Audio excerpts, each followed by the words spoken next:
Assalamualaikum warahmatullahi wabarakatuh. Perkenalkan, kami dari kelompok 8 yang beranggotakan saya sendiri, Ika Rahmawati, Hayati Nur Magfiroh, Nabila Fitria, dan Armia Faikah. Di sini kami akan next. Yang pertama, latar belakang. Bahasa selalu mengalami perubahan dan perkembangan. Perubahan dan perkembangan itu terjadi karena adanya perubahan sosial, ekonomi, dan budaya. Perkembangan bahasa yang cukup pesat terjadi pada bidang ilmu pengetahuan dan teknologi. Kontak pada bidang politik, ekonomi, dan pengetahuan dapat menyebabkan suatu bahasa terpengaruh oleh bahasa lainnya.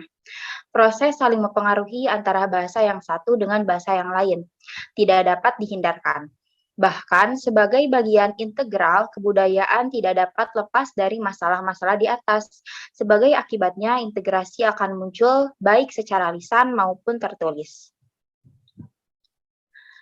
Berikutnya, pengertian interferensi.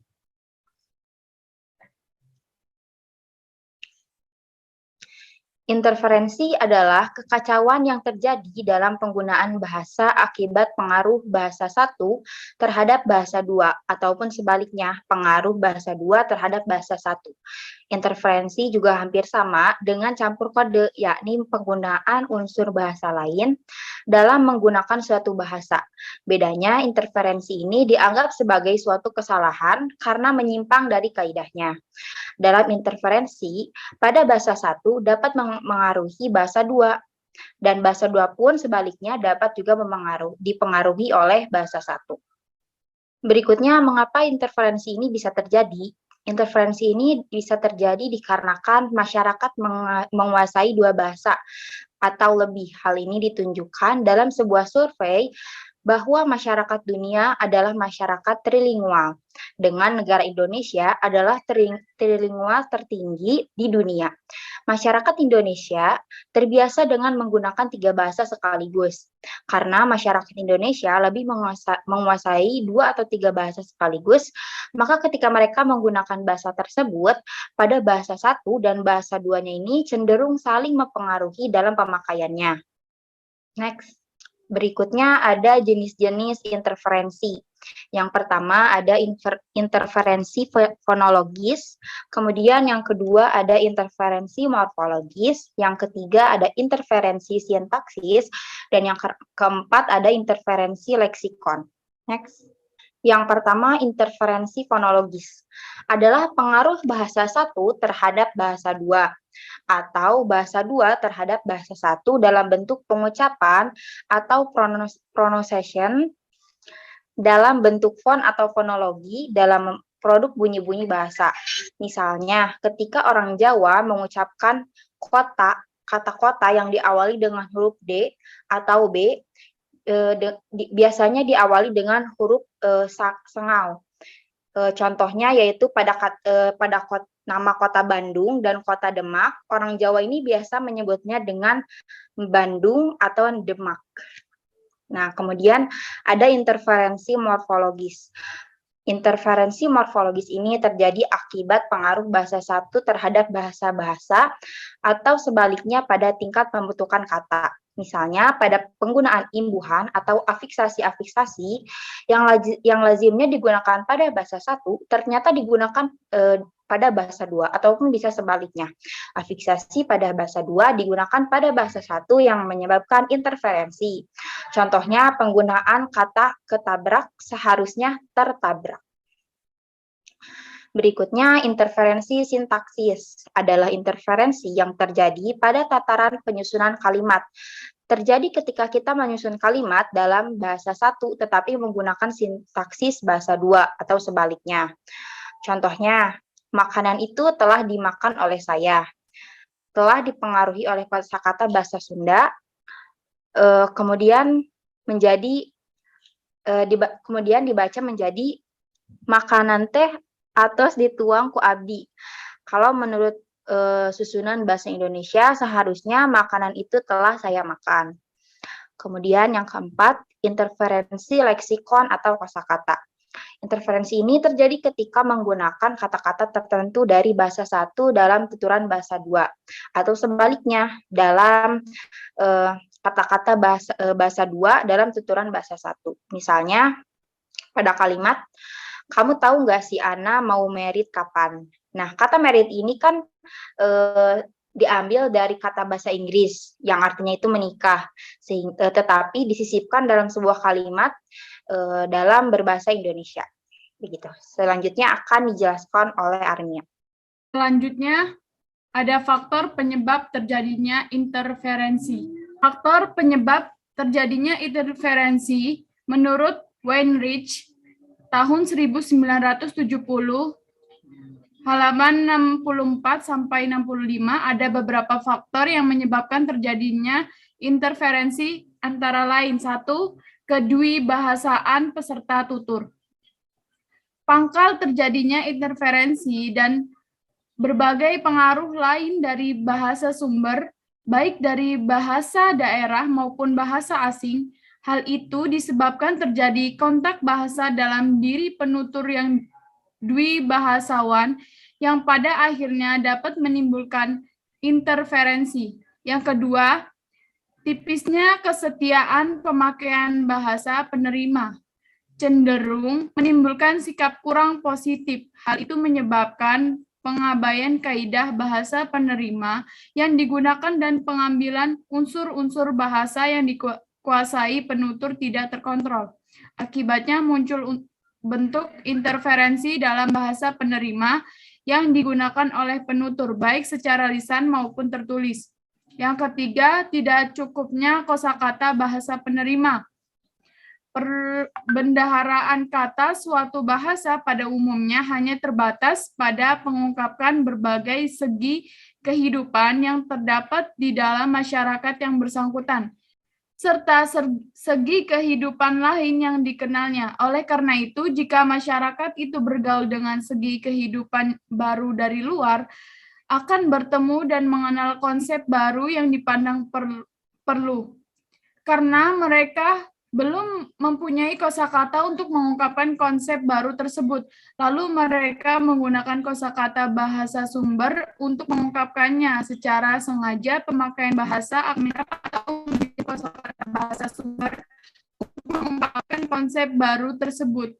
Faktor ketidakcukupan atau terbatasnya kosakata bahasa penerima untuk mengungkapkan suatu konsep baru dalam bahasa sumber cenderung akan menimbulkan terjadinya interferensi.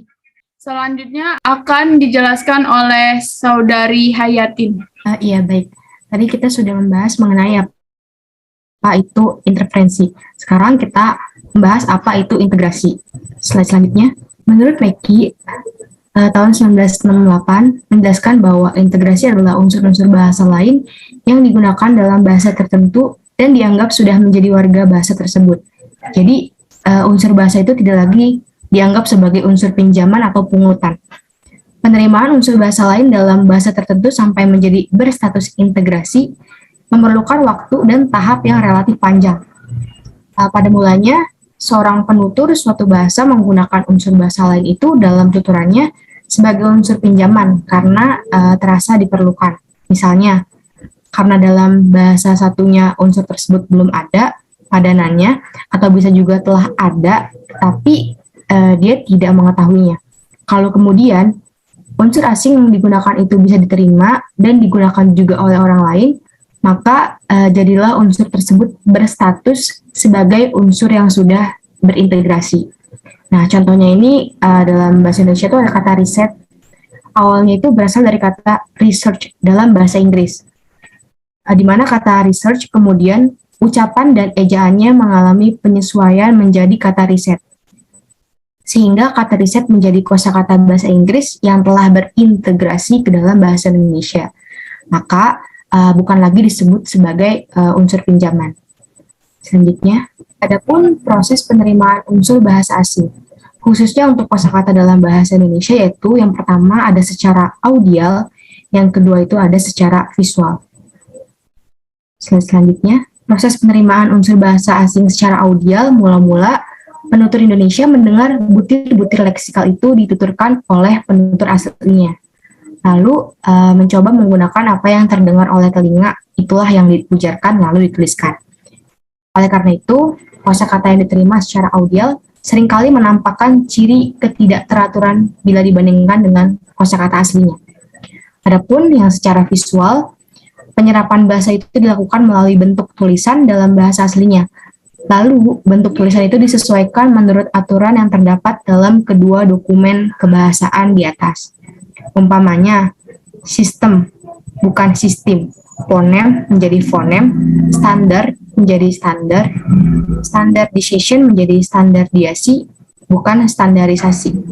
Hierarki menjadi hierarki, bukan hierarki. Dan reporter menjadi reportoir, bukan repertoire. Selanjutnya akan dijelaskan oleh Saudari Nabila Fitria. Baik, di sini saya akan lanjutkan.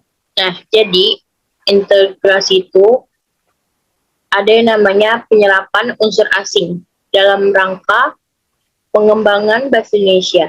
Bukan hanya melalui penyerapan kata asing itu yang disertai dengan penyesuaian lafal dan ejaan, tetapi banyak pula dilakukan dengan cara yang pertama itu menerjemahkan langsung, dan yang kedua itu menerjemahkan konsep. Selanjutnya. Oke teman-teman, di sini ada yang pertama itu ada penerjemahan langsung. Nah, jadi penerjemahan langsung itu yaitu arti kosakata itu dicarikan pada dasarnya dalam bahasa Indonesia. Misalnya airport menjadi benar bandara udara. Heart menjadi tenaga kuda. Semen working menjadi kerjasama. Joint voter menjadi usaha patungan. Balance target menjadi anggaran seimbang. Nah, yang kedua itu ada yang namanya terjemahan konsep. Nah, pada terjemahan konsep itu artinya kosakata asing itu teliti baik-baik konsepnya. Lalu dicarikan kosakata bahasa Indonesia yang konsepnya dengan kosakata asing tersebut. Misalnya, backgrounding post menjadi mata anggaran. Network menjadi jaringan. Brought her in. Love menjadi jaringan. Ipar laki-laki. Medication menjadi pengobatan. Lanjut. Nah, oke, teman-teman. Jadi, presentasi yang kami sampaikan terkait integrasi dan interferensi itu, jadi kesimpulannya bahwa interferensi hampir sama dengan campur kode kalau campur kode menggunakan unsur bahasa lain yang memang diperlukan sementara.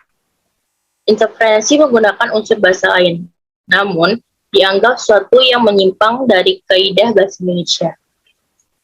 Lalu, sedangkan integrasi adalah unsur-unsur bahasa lain yang digunakan dalam bahasa tertentu dan dianggap sudah menjadi warga bahasa Indonesia tersebut.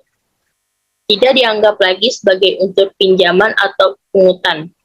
Penerimaan unsur bahasa lain itu memerlukan waktu dan tahap yang cukup lama sampai status integrasinya. Seperti itu, teman-teman. Saya kembalikan ke moderator.